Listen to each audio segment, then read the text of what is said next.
Hello and welcome to ZB language lab. This is अफर। आज हम लोग यहाँ पे डिस्कस करेंगे पार्ट्स ऑफ स्पीच।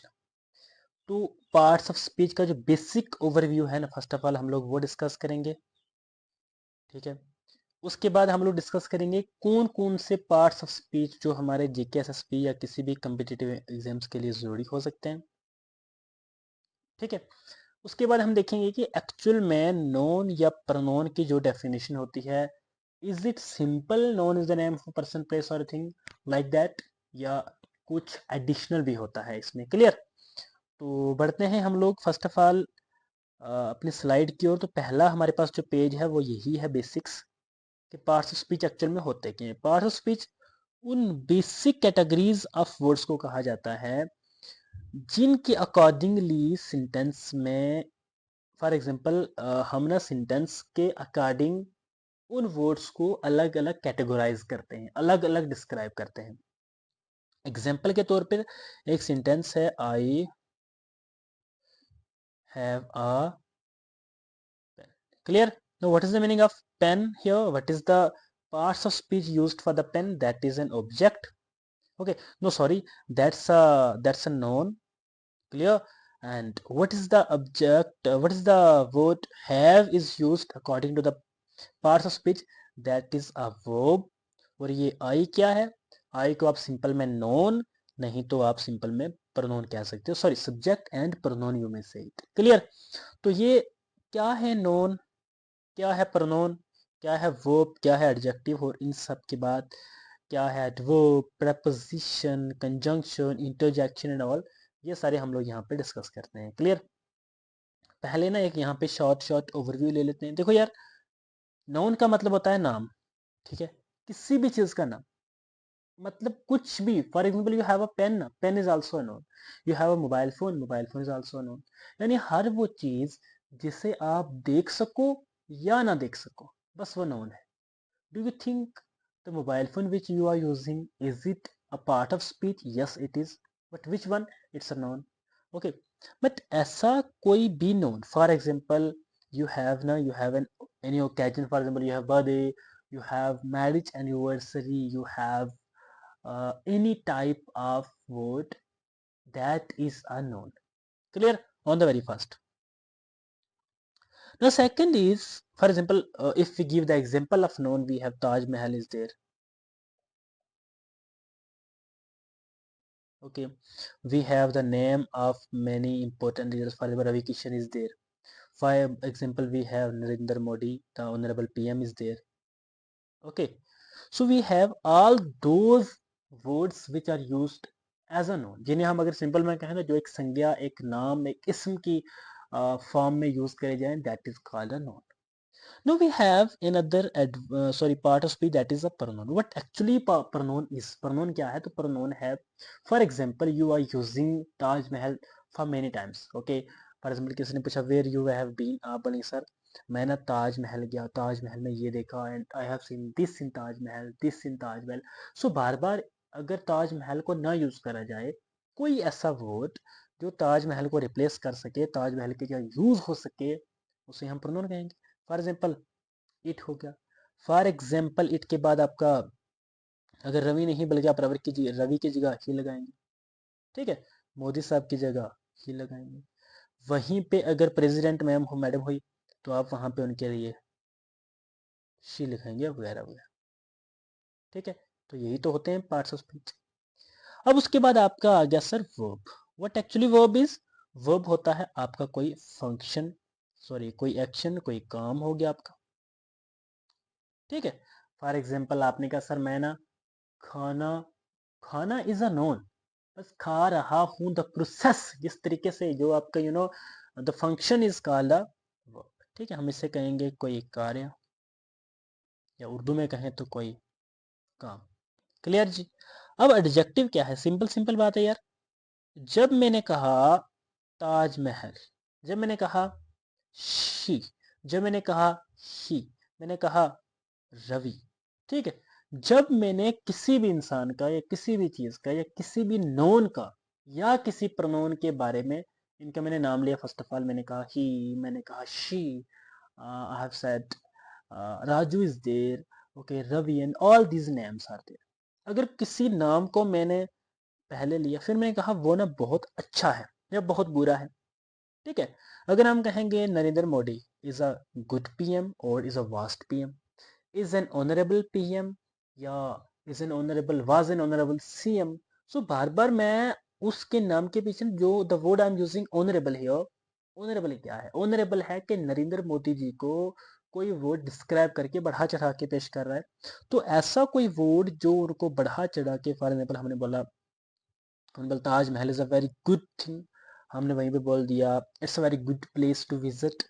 अच्छा, हमने वहाँ पे क्या दिया, but it is very boring, actual में है नहीं है, but I am just giving an example, okay, as a literary, as a part of literature, as a part of grammar, but as a part of literature we cannot say anything in a bad condition when it is in a good condition, but literature grammar portion में हम लोग we can just give an example, clear।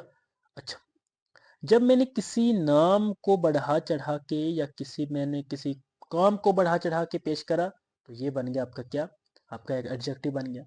वहीं पे जब मैंने किसी verb को बढ़ा चढ़ा के पेश करा, मैंने किसी काम को बढ़ा चढ़ा के पेश करा, तो ये बन गया आपका एडवर्ब। Clear, done. अब आ गया आपका प्रीपोजिशन। प्रीपोजिशन क्या हो गया, प्रीपोजिशन थोड़ी अलग सी कथा है। अच्छा, आप बोलेंगे सर एडवर्ब वाले को थोड़ा एक्सप्लेन करो, थोड़ा इलेबोरेट कर दो। सिंपल कहूँ यार, वो ना बहुत अच्छा गाती है। क्लियर, मैंने कहा शी सिंग्स ब्यूटीफुल, ठीक है। मैंने कहा शी शी रन्स, वो दौड़ती है। तो ये शी है एक नो सॉरी प्रोनाउन है, रन्स क्या है, वर्ब है। जब मैंने कहा बहुत स्लोली दौड़ती है, स्लोली क्या है, स्लोली आपका जो है वो एक एडवर्ब है, ठीक है जी। चलो, अब प्रीपोजिशन ऐसे वर्ड्स को कहा जाता है, for example you have on is there, ठीक है, ऐसे वर्ड टू इज देयर, ऐसे वर्ड एट इज देयर, ऐसे उसके बाद आपके पास इन आ गया, आपके पास ओट आ गया, आपके पास फ्रॉम आ गया वगैरह, ठीक है। तो इन सब वर्ड्स को जब यूज करेंगे तो उनके लिए हम लोग क्या, इन वर्ड्स का जो यूज करेंगे ना, इन वर्ड्स का जो यूज होता है इसी को हम लोग कहते हैं आपका प्रीपोजिशन। क्लियर। अब now there is a huge question that sir how can we see that for which condition we will use on। Simple बात है यार, आप ना ऐसे फॉर एग्जांपल एज्यूम कर लो ये ना एक टेबल है। क्लियर, ये एक टेबल है and something I have placed here, मैंने यहाँ पे कुछ रखा, फॉर एग्जांपल कोई बुक्स यहाँ पे मैंने रख दी ऐसे। तो जो मैंने उसके ऊपर कोई चीज रखी है ना, ओके, जो मैंने इसके ऊपर कोई चीज अगर से यहाँ पे रखी है तो वो क्या होगी आपके लिए, तो ये क्या होगी, तो ये आपके लिए कहीं ना कहीं एक एक एक ऑन होगी, यानी इसके ऊपर है तो ऑन, ठीक है। अगर इसने इस साइड से बिल्कुल ऐसे करके कवर करा हुआ है तो ये क्या हो गया, फिर ये ऑन नहीं बल्कि ओवर हो जाएगा। अगर इस पूरे के ऊपर है तो क्रॉस हो जाएगा। हर वो एक एक विस्तारण टॉपिक है, that's a very debatable topic as well. We'll not go into that topic, we'll simply be explaining that what actually is the basics of preposition। Clear. उसके बाद आ गया conjunction. What is the meaning of this conjunction here, conjunction means ऐसे कोई word जिनका जो use है वो as to connect two sentences. For example एक सेंटेंस यहाँ पे हमने लिख दिया और एक सेंटेंस हमने यहाँ पे लिख दिया, इस सेंटेंस को और इस सेंटेंस को कनेक्ट करने के लिए कोई वर्ड चाहिए और वही वर्ड कहलाता है कंजंक्शन, ठीक है जी। अब आ गया interjection. Now many of you will say sir interjection is not a part of parts of speech because ये पार्ट ऑफ सेंटेंस या पार्ट ऑफ वर्ड है। कुछ बच्चे कहते हैं sir exclamatory is not a part of part sentences itself because it's a part of parts of speech and named as interjection. No, simply मैं आपको बताऊं, इंटरजेक्शन होता है ऐसा कोई वर्ड जो उस सेंटेंस को एक्सक्लेमेटरी फॉर्म में लेके आए। नहीं समझ आई, ओके। एक सेंटेंस है, ओह शी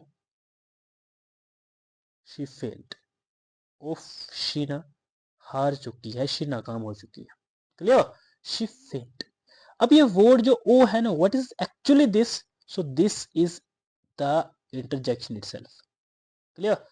अगर ये एक्चुअल में when I talk about the whole sentence, this is an exclamatory sentence. So this is, a huge number of students ask me the question, sir, how can we say that this is an exclamatory or an interjection? Simply I'll tell you, when we have a word, अगर simple simple ये एक word है ना, simple simple शब्द है, simple simple लफ्ज है ना, अगर तो ये आपका हो गया इंटरजेक्शन।